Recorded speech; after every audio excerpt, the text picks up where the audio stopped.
NATO में हुई इस हरकत के बीच अमेरिका से आई एक बड़ी खबर ने रूस में पैनिक मचा दिया है।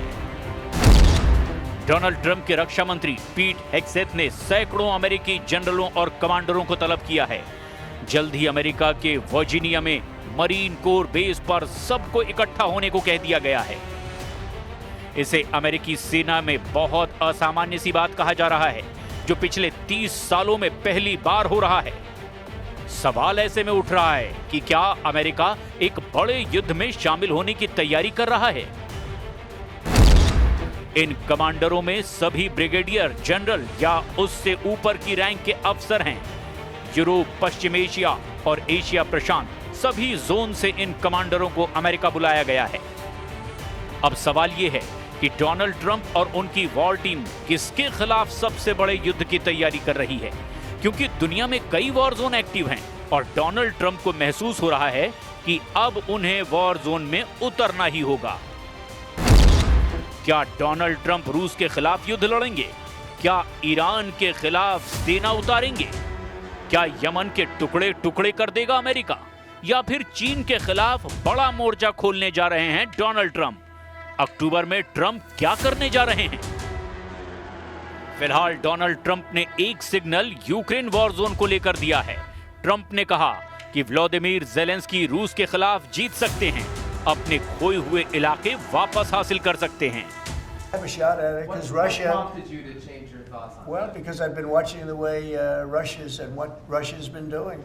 I'm very dissatisfied with what Russia's doing and what President Putin is doing. I haven't liked it at all. He's killing people for no reason whatsoever, and they are doing very poorly considering they have put it all out on the line.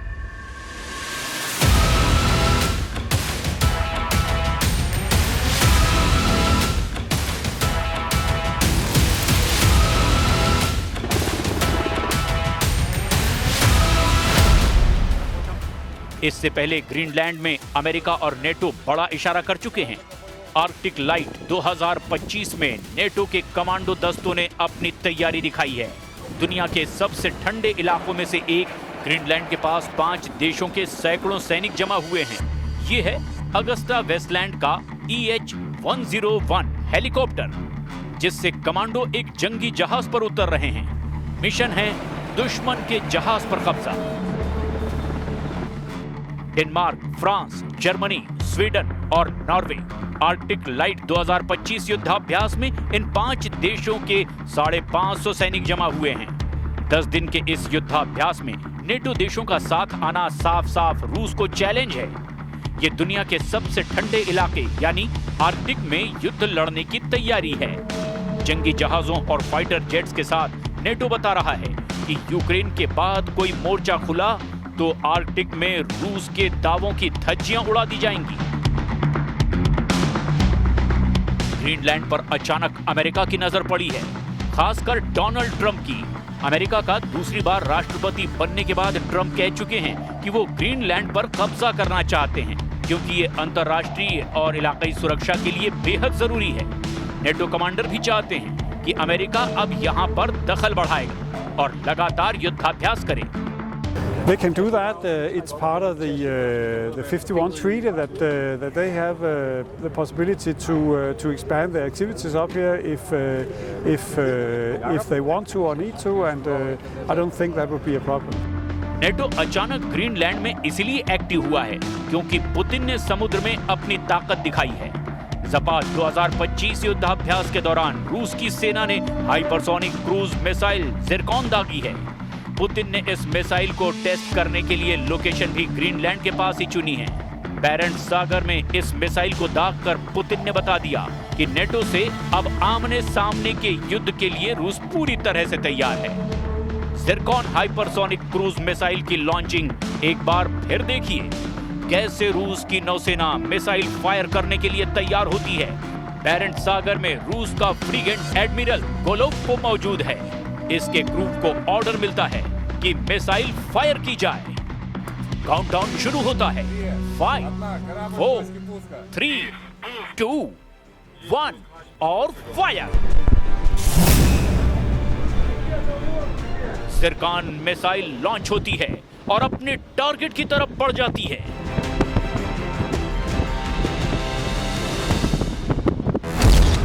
रूस की Zircon missile hypersonic cruise missile है। इसकी रफ्तार Mac 9 यानी करीब 11,000 kilometre है। यह missile 1 second में 3 किलोमीटर का सफर तय करती है। ज़िरकॉन की रेंज 1000 किलोमीटर से ज्यादा है और यह जमीन से 28 किलोमीटर की ऊंचाई पर उड़ते हुए अपने टारगेट पर पहुंचती है। इस मिसाइल में 400 किलो का वॉरहेड लगा हुआ है, यानी इसके टारगेट का बचना नामुमकिन होगा। ये पुतिन की गारंटी है।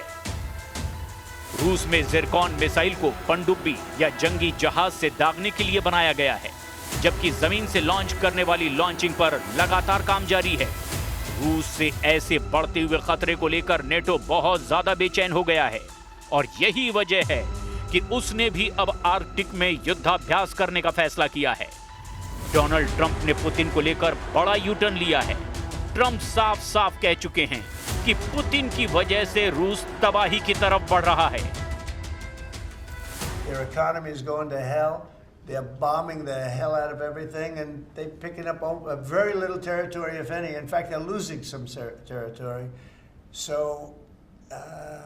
I think it's been very bad for the reputation of Russia. This war should have been over. If this were our war, we would have had it over in 1 week. रूस ने Ukraine पर हमले तेज कर दिए हैं, क्योंकि Ukraine से भी रूस पर कई अटैक हुए हैं। रूस का दावा है कि उसने यूक्रेन के 142 ठिकानों को तबाह कर दिया है। इसमें ऐसे अड्डे भी हैं जहां से रूस की तरफ लॉन्ग रेंज ड्रोन लॉन्च किए जा रहे थे। लेकिन फिलहाल ट्रंप कैंप और रूस के बीच जो माहौल बनता नजर आ रहा है, उससे साफ लग रहा है कि कुछ बड़ा होने वाला जरूर है। और सबसे बड़ा खतरा पोलैंड पर मंडरा रहा है। इसलिए पोलैंड ने अपने पूर्वी बॉर्डर पर ड्रोन की निगरानी के लिए बड़े सिस्टम तैनात कर दिए हैं। They're quite flexible. Was that we saw in the case of the Polish incursions, saw NATO launch a new operation called Eastern Sentry, which is to kind of police the airspace along kind of the NATO eastern flank, more proactively become more involved in the region among some other next steps. And now after the Estonian kind of consultation that was called, we've seen NATO be quite, really set quite clear lines and express itself quite forcefully about this kind of continued incursions, like that there might be actual real consequences if Russia continues to do that and violates the airspace of other NATO members. अब उत्तरी Poland में उस जगह चलिए जहां से रूस का बॉर्डर सिर्फ 6 किलोमीटर है। ये जगह रूस के कलिनिनग्राद के बिल्कुल पास है, जो बाल्टिक सागर से लगा रूस का ही इलाका है। यहाँ पर पुतिन को रोकने के लिए पोलैंड की सेना उन लोगों को ट्रेनिंग दे रही है जो आम नागरिक हैं। कोई किसी सॉफ्टवेयर कंपनी में काम करता है तो कोई किसी फैक्ट्री में सुपरवाइजर है। ये हैं एक कंपनी में ऑफिस एडमिनिस्ट्रेटर एनजीएस का, जो रूस से मुकाबले के लिए ट्रेंच खोद रही हैं। 36 साल की एनजीएस का जैसे पोलैंड में हजारों वॉलंटियर मिलिट्री ट्रेनिंग ले रहे हैं। W moim marzeniu zawsze było wstąpić do wojska, ale jakoś jak byłam młodsza, bo ja tutaj już jestem troszeczkę starsza niż wszyscy uczestnicy, no to jakoś tak miałam może trochę strach, a potem przyszło małżeństwo, dzieci. Poland ने अपना रक्षा budget 5% कर दिया है। नए हथियार खरीदे जा रहे हैं और आम लोगों को फौज की ट्रेनिंग दी जा रही है। पोलैंड बता रहा है कि वो युद्ध के लिए तैयार है, क्योंकि यूक्रेन के बाद उसे अपना नंबर साफ नजर आ रहा है। पोलैंड में 2022 में 16,000 आम लोगों ने मिलिट्री ट्रेनिंग ली है। 2025 में ये तादाद 40,000 के पार हो सकती है। इससे अंदाजा लगाइए कि रूस से लड़ने के लिए पोलैंड किस लेवल पर तैयार हो रहा है। Natomiast samo założenie, że Polska samodzielnie jest w stanie się obronić, tak, jest to możliwe, bo widzimy przykład Ukrainy. Na pewno, tak jak powiedziałem, przy wsparciu sojuszniczym NATO konflikt prawdopodobnie byłby krótszy. NATO lub Stanów Zjednoczonych, bo to też trzeba rozgraniczyć. Możemy liczyć na Amerykanów jako członka NATO, możemy... Baltic देश और Poland के साथ साथ NATO की हर power घबराई हुई है। वो इसीलिए क्योंकि रूस और बेलारूस की जोड़ी पहले यूक्रेन को दहला चुकी है, और अब बारी पोलैंड की आने वाली है।